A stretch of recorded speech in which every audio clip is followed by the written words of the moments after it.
Class 11-এর পরমাণুর গঠনের যে পর্বগুলো এর আগে আমরা আলোচনা করেছিলাম, আজকে তার পরবর্তী অংশ।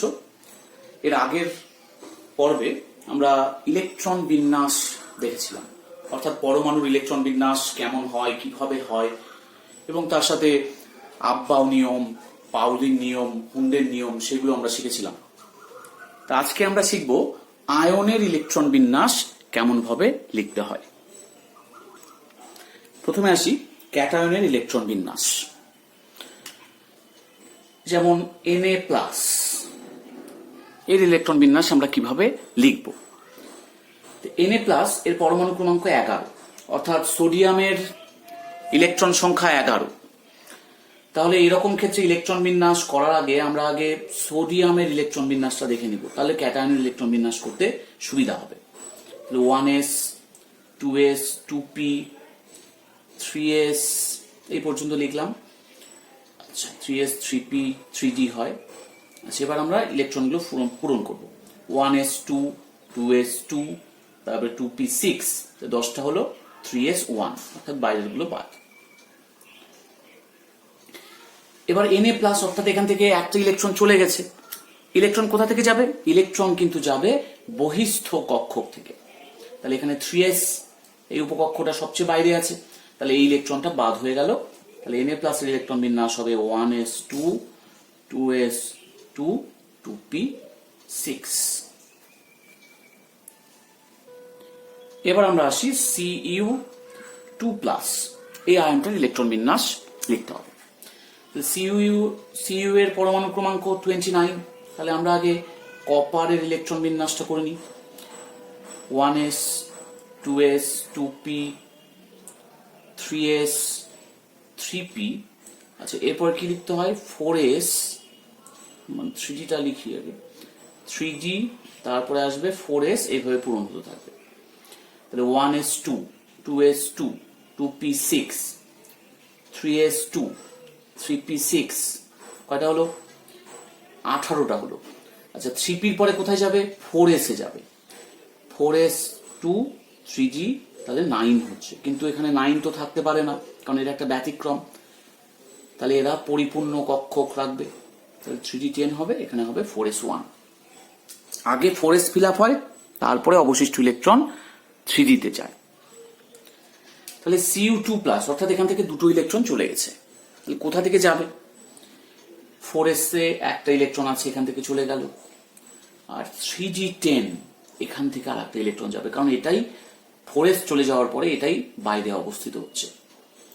তাহলে ইলেকট্রন বিন্যাসটা এরকম দাঁড়াবে 1s 2, 2s 2, 2p 6, 3s 2, 3p 6, তারপরে আসবে 3d 9। এবার আমরা শিখবো Cr3+ এর ইলেকট্রন বিন্যাস। Cr24, তাহলে আমরা ক্রোমিয়ামের পরমাণু ক্রমাঙ্কটাকে লিখে নিই। 1s, 2s 2p, 3s 3p, 3d 4s। তাহলে 1s 2, 2s 2, 2p 6, 3s 2, 3p 6। আচ্ছা, এবার যদি 4s 2 দিই, তাহলে 3d 4 দিতে হবে 24 মেলানোর জন্য। কিন্তু এখানে অর্ধপূর্ণ হলে যেহেতু 3dটা স্টেবল হয়, তাই 3d 5 আসবে, 4s 1, অর্থাৎ এটি একটি ব্যতিক্রম ছিল। তাহলে এখান থেকে এবার 3টা ইলেকট্রন চলে যেতে হবে, কারণ +3 আছে। তাহলে 4s থেকে তো একটা যাচ্ছে, আর বাকি দুটো 3d 5 থেকে চলে যাবে। তাহলে এখানে হবে 3d 3। তাহলে আমাদের ইলেকট্রন বিন্যাসটা এরকম দাঁড়াবে 1s 2, 2s 2, 2p 6, 3s 2, 3p 6, 3d 3। এই হলো আমাদের ক্রোমিয়াম+3 এর ইলেকট্রন বিন্যাস। তাহলে তোমরা দেখলে যে ক্যাটায়নের ইলেকট্রন বিন্যাস লেখার আগে পরমাণুটার ইলেকট্রন বিন্যাস করে নিলে কোন উপকক্ষ থেকে কটি ইলেকট্রন বাদ যাচ্ছে সেটা আমাদের হিসাব করতে একটু সুবিধা হয়। তাই তোমরা রাফে কোথাও আগে পরমাণুর ইলেকট্রন বিন্যাস লিখে নিবে, তারপরে সেখান থেকে যতগুলি ইলেকট্রন বাদ দিতে হবে সেই বাদ দিয়ে আয়নটার ইলেকট্রন বিন্যাস লিখবে। তাহলে আমরা ক্যাটায়নের ইলেকট্রন বিন্যাসের ক্ষেত্রে একটা জিনিস দেখলাম যে 3d উপকক্ষটি শক্তির দিক থেকে 4s এর তুলনায় বেশি হলেও যখন ইলেকট্রন রিমুভড হচ্ছে তখন কিন্তু আগে বহিস্থ কক্ষপথ থেকে রিমুভড হচ্ছে, অর্থাৎ আগে 4s উপকক্ষ থেকে রিমুভড হবে, তারপরে 3d থেকে রিমুভড হবে। কিন্তু ইলেকট্রন যখন প্রবেশ করে তখন কিন্তু শক্তির দিক থেকে প্রবেশ করে, সবচেয়ে কম শক্তিতে আগে যায়, তারপরে ক্রমান্বয়ে উচ্চ শক্তি স্তরগুলোতে ঢুকতে থাকে। তাই শক্তির দিক থেকে যেহেতু 4s 3dর তুলনায় কম ছিল, তাই ইলেকট্রনগুলি আগে 4s এ ঢুকছিল, তারপরে 3d তে ঢুকছিল। কিন্তু বেরোনোর সময় এই নিয়ম ফলো হবে না। বেরোনোর সময় ওরা সবচেয়ে বাইরের যে শক্তি স্তর আছে সেখান থেকে আগে বেরোবে, তারপরে প্রয়োজনে 3d মানে ভেতরের শক্তি স্তরগুলো থেকে ইলেকট্রন বেরোতে থাকবে। এটা একটু খেয়াল রাখতে হবে কিন্তু ক্যাটায়নের ইলেকট্রন বিন্যাস করার সময়। তো চলো এবার আমরা দেখে নিই অ্যানায়নের ইলেকট্রন বিন্যাস। প্রথমে আমরা O2 মাইনাস এইটির ইলেকট্রন বিন্যাস দেখে নিই। O2 মাইনাস একটা অ্যানায়ন, এর ক্ষেত্রে ইলেকট্রন বিন্যাস কি হবে দেখে নিই। আচ্ছা, ও পরমাণু, ও তো 8 পরমাণু ক্রমাঙ্ক, তাহলে 1s 2s 2p, অর্থাৎ 1s এ 2 থাকে, 2s এ 2 থাকে, 2p তে 4 থাকে। তাহলে p সর্বোচ্চ ধারণ ক্ষমতা কত? 6টা ইলেকট্রন সে ধারণ করতে পারে, কিন্তু এখানে 4টা আছে। তাহলে দুটো ইলেকট্রন এখানে এসেছে, মাইনাস মানে দুটো ইলেকট্রন অ্যাড হয়েছে। তাহলে কি হবে, কোথায় আসবে? ও কিন্তু 2p তে আসবে। তাহলে 1s2 2s2 2p6 হবে। এবার যদি আরো ইলেকট্রন আসতো তখন 2p6 এর পরে তো আর ধারণ ক্ষমতা নেই, তাহলে ও নেক্সট যে শক্তি স্তর ছিল মানে 3s তাতে প্রবেশ করতো। যদিও এরকমটা হওয়ার চান্সেস খুব কম, কারণ তাদের বাইরের কক্ষপথে অষ্টক এ কিন্তু মিলিয়ে দিচ্ছে 1s2 2s2 2p6, অর্থাৎ 2s2 2p6 মানে বাইরের কক্ষপথে 8টা আছে, মিলে গেল। তো এবার দেখে নিই Cl মাইনাসের ক্ষেত্রে ইলেকট্রন বিন্যাসটা কেমন হবে। Cl 17 ছিল, তার মানে 1s2 2s2 2p6 3s2 3p5, অর্থাৎ 17টা হলো। p সর্বোচ্চ ধারণ ক্ষমতা 6টা, কিন্তু এখানে 5টা আছে। Cl মাইনাস একটা ইলেকট্রন অ্যাড হয়েছে, সে কোথায় যাবে? ও কিন্তু 3p6 হয়ে যাবে। অর্থাৎ ইলেকট্রন বিন্যাসটা এরকম হবে 1s2 2s2 2p6 3s2 3p6 হবে। ততক্ষণ আমরা ক্যাটায়ন এবং অ্যানায়নের ইলেকট্রন বিন্যাস দেখে নিলাম। এবার আমরা কয়েকটা প্রবলেম সলভ করব, যে প্রবলেমগুলো পরীক্ষায় আসার মতো। যেমন এখানে একটা প্রবলেম দেওয়া আছে, Fe2+ আর Fe3+, এদের মধ্যে কোনটি অধিক সুস্থিত ও কেন?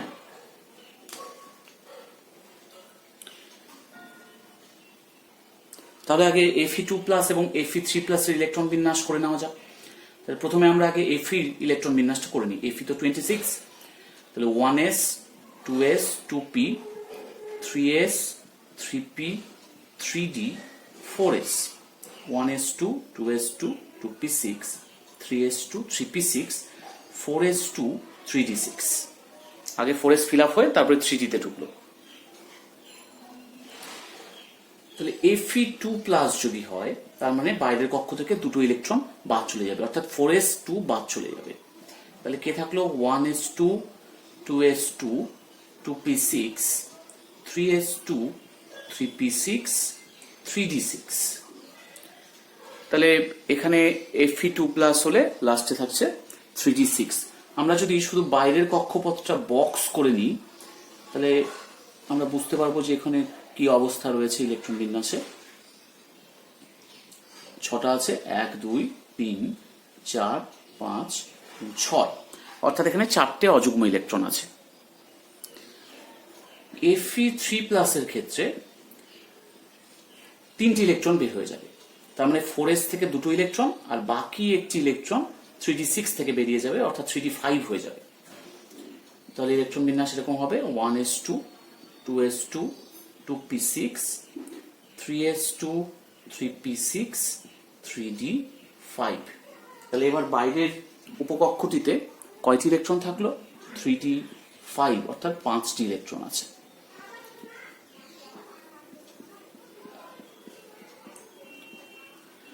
তাহলে এবার এই যে বাইরের কক্ষপথ যদি আমরা দেখি, বাইরের শক্তি স্তরগুলি, ভেতরেগুলো তো সব পরিপূর্ণভাবে ভর্তি হয়ে আছে, এখানেও তাই, এখানেও তাই, দুটো একই, কিন্তু 3d6 আর 3d5 এই শুধু এই দুটোতে আলাদা। তো এখানে খেয়াল করে দেখো যে 3d-তে কিন্তু সর্বাধিক ধারণ ক্ষমতা 10, অর্থাৎ একটা ডি উপকক্ষ সে কিন্তু 10টি ইলেকট্রন সর্বোচ্চ ধারণ করতে পারে। এখানে আছে 3d5, তাহলে এটা কি, এটা অর্ধপূর্ণ অবস্থায় আছে, অর্থাৎ হাফ ফিল্ড কনফিগারেশন। তো কোনো ইলেকট্রন বিন্যাসে যদি এরকম অর্ধপূর্ণ বা পরিপূর্ণ শক্তি স্তর থাকে, বাইরের শক্তি স্তরটি, তাহলে সেটা খুব স্টেবল হয়। তাহলে এখানে বাইরের শক্তি স্তর 3d, আর এ কিন্তু অর্ধপূর্ণ অবস্থায় রয়েছে। তাহলে অর্ধপূর্ণ বা পরিপূর্ণ হলে স্টেবল হয়, এবং স্টেবল হওয়ার কারণ ইলেকট্রন এক্সচেঞ্জ হয়, যেটা আমরা আগের পর্বে দেখেছিলাম। ইলেকট্রন এক্সচেঞ্জ করার ক্যাপাসিটি বাড়ে এবং এক্সচেঞ্জ এনার্জি তার জন্য, অর্থাৎ স্টেবিলাইজেশন এনার্জি তার জন্য বৃদ্ধি পায়, এক্সচেঞ্জ এনার্জি বা stabilization energy due to exchange of electrons বৃদ্ধি পায়। এবং যে সিমেট্রিক্যাল ডিস্ট্রিবিউশন হয়, প্রতিসাম্য অবস্থান, প্রতিসাম্য বিন্যাসগুলো হয়, সিমেট্রিক্যাল ডিস্ট্রিবিউশন তোমরা আগের পর্বে দেখেছো হয়তো, না হলে আগের পর্বটি দেখে নাও, তাহলে বুঝতে পারবে যে পরিপূর্ণ ইলেকট্রন বিন্যাস বা অর্ধপূর্ণ ইলেকট্রন বিন্যাসগুলো কেন স্টেবল হয়।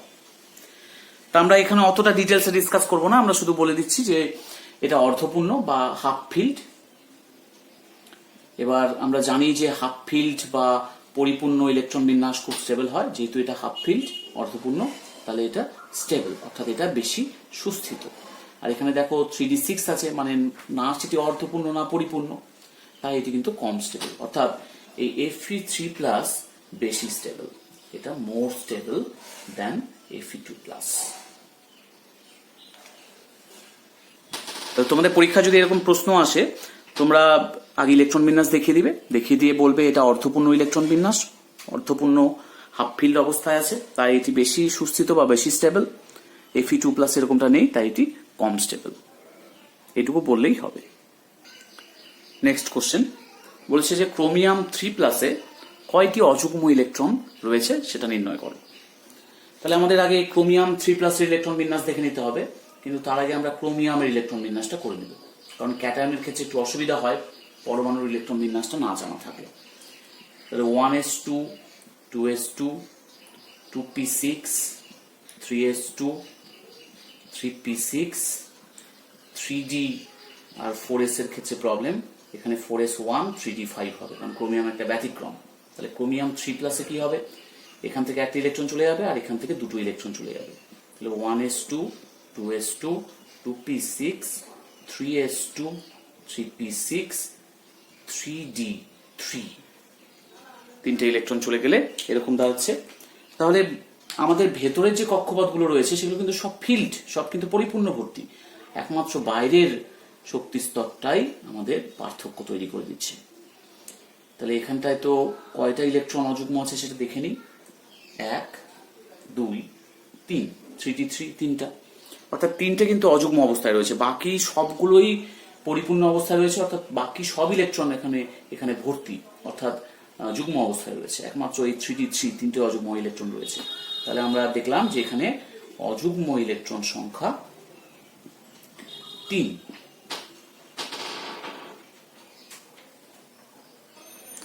নেক্সট কোশ্চেন আসি, নিকেলের 3d উপকক্ষে সর্বোচ্চ কয়টি ইলেকট্রনের ঘূর্ণন একই দিকে হবে।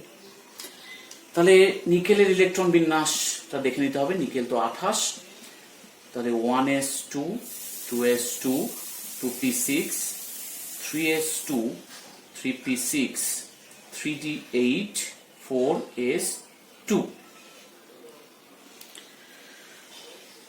তাহলে এখানে আছে 3d8, তাহলে আমরা দেখে নিই যে 3d-র মধ্যে কটি ইলেকট্রনের ঘূর্ণন একই দিকে হচ্ছে।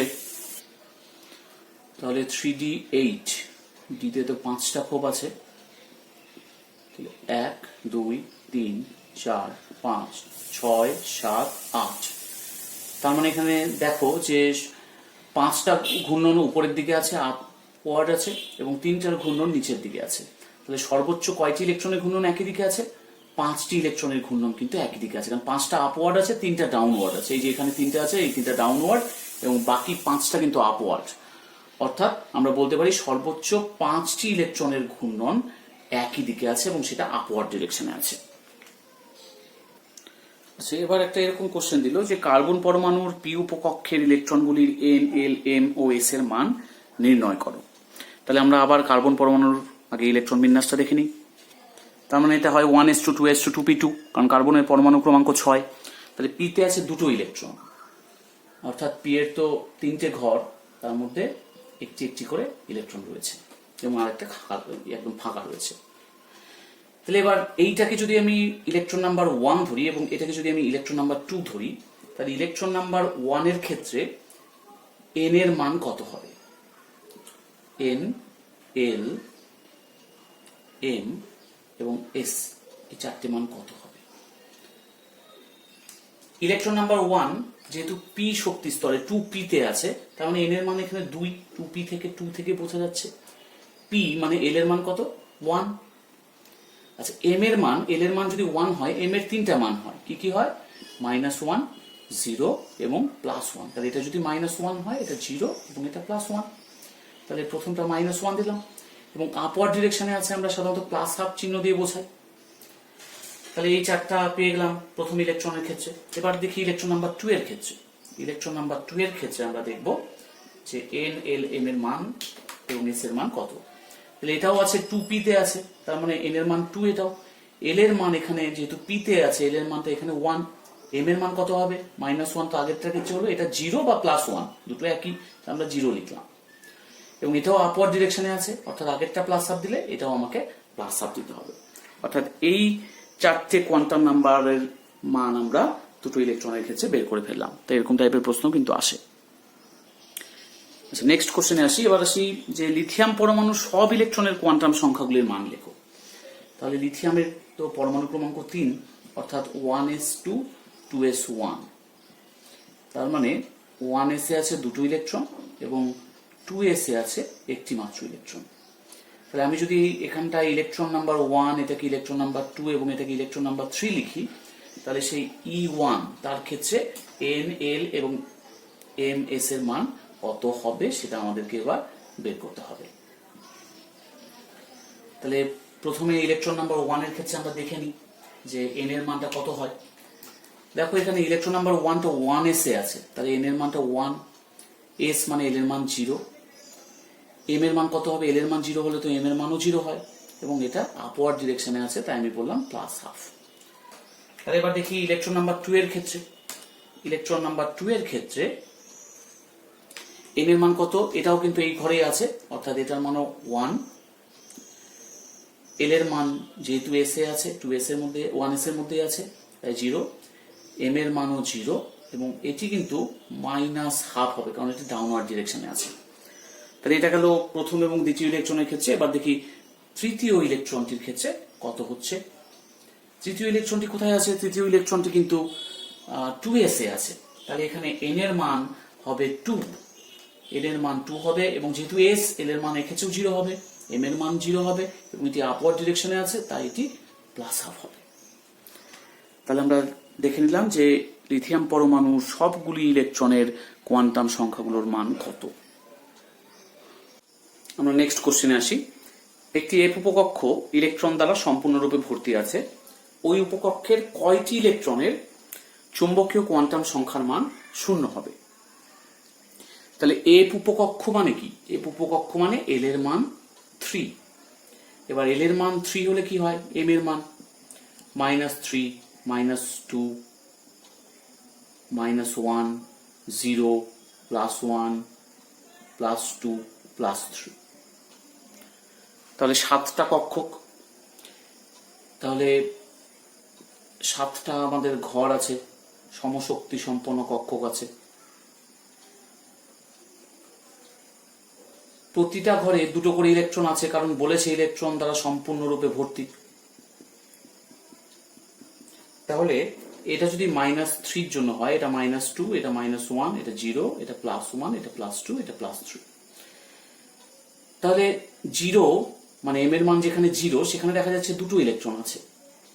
তার মানে এই দুটো ইলেকট্রনের ক্ষেত্রে চৌম্বকীয় কোয়ান্টাম সংখ্যার মান 0, অর্থাৎ উত্তরটা হবে 2টি ইলেকট্রনের ক্ষেত্রে চৌম্বকীয় কোয়ান্টাম সংখ্যা অর্থাৎ এম এর মান 0 হবে। Next question. একটি নিষ্ক্রিয় গ্যাসের পরমাণুতে উপস্থিত পি ইলেকট্রন ও এস ইলেকট্রন সংখ্যার পার্থক্যের সঙ্গে ডি ইলেকট্রন সংখ্যা সমান, তাহলে ওই নিষ্ক্রিয় গ্যাসটির নাম কি? অর্থাৎ নিষ্ক্রিয় গ্যাসটির যে পি ইলেকট্রন আছে আর এস ইলেকট্রন আছে তাদের মধ্যে যে পার্থক্য সেটা ডি ইলেকট্রন তার সঙ্গে সমান, তাহলে সেই নিষ্ক্রিয় গ্যাসটির নাম কি হবে? তা এখানে একটু একটু মনে রাখারও ব্যাপার আছে। তোমরা ক্রিপ্টনের ক্ষেত্রে দেখো, ক্রিপ্টন তো 36, ক্রিপ্টনের ক্ষেত্রে ইলেকট্রন বিন্যাসটা এরকম 1s2 2s2 2p6 3s2 3p6 3g 10 4s2 4p6।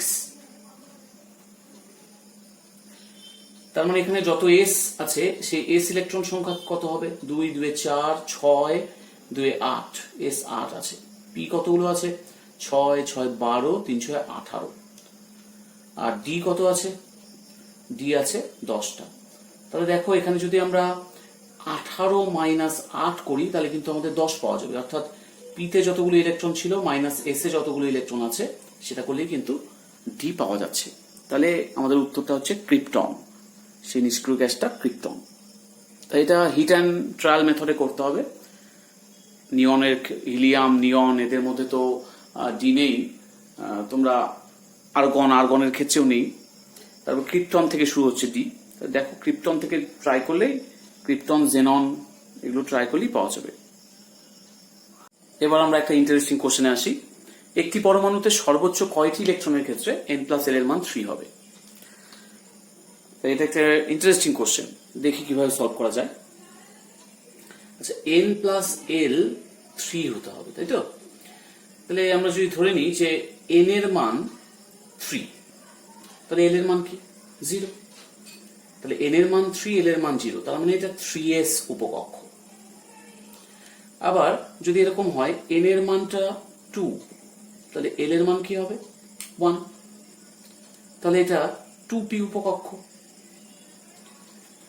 আচ্ছা, এরকম কি হতে পারে যে n এর মান 1, l এর মান 2? না, এটা কিন্তু হতে পারে না। n এর মান 1 অথচ l এর মান 2, সেটা হয় না। তার কারণ কি? কারণ l এর মান হয় 0 থেকে n-1 পর্যন্ত, অর্থাৎ n এর মানের থেকে l এর মান কখনোই গ্রেটার দ্যান হতে পারে না। তাহলে আমাদের 3s আর 2p এই দুটোই উপকক্ষ হতে পারে। তাহলে 3s এ কটা ইলেকট্রন থাকে? 3s এ তো একটাই ক্ষোভ, তাহলে দুটো ইলেকট্রন থাকবে। আর 2p মানে 3টা ঘর আছে, তাহলে এখানে প্রত্যেকটাতে দুটো করে থাকবে, মানে 6টি। 6 আর 2 8টি ইলেকট্রন। তাহলে মোট 8টা ইলেকট্রনের ক্ষেত্রে n+l এর মান 3 হবে। আচ্ছা, এবার আমরা দেখবো যে ক্লোরিন পরমাণুর কতগুলি ইলেকট্রনের ক্ষেত্রে n+l এর মান 3 হবে। ক্লোরিনের আগে ইলেকট্রন বিন্যাস আমরা করে নিই। ক্লোরিন তো 17 হয়, তাহলে 1s2 2s2 2p6 3s2 3p5। তাহলে এখানে যদি 3s একটা এরকম আছে যার ক্ষেত্রে n+l 3, কারণ এটা আমরা আগে দেখেছি 3s এর ক্ষেত্রে n+l এর মান 3 হয়। আবার 2p এর ক্ষেত্রেও কিন্তু n+l এর মান 3 হয়।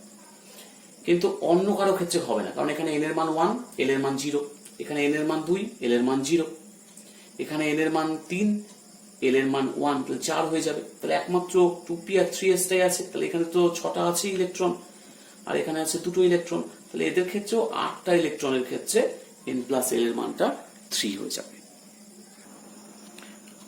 পরের কোশ্চেন, একটি মৌলের ভর সংখ্যা পারমাণবিক সংখ্যার দ্বিগুণ। মৌলটি 2p উপকক্ষে 4টি ইলেকট্রন আছে। মৌলটি কি এবং মৌলটির চুম্বক ভ্রামকের মান কত?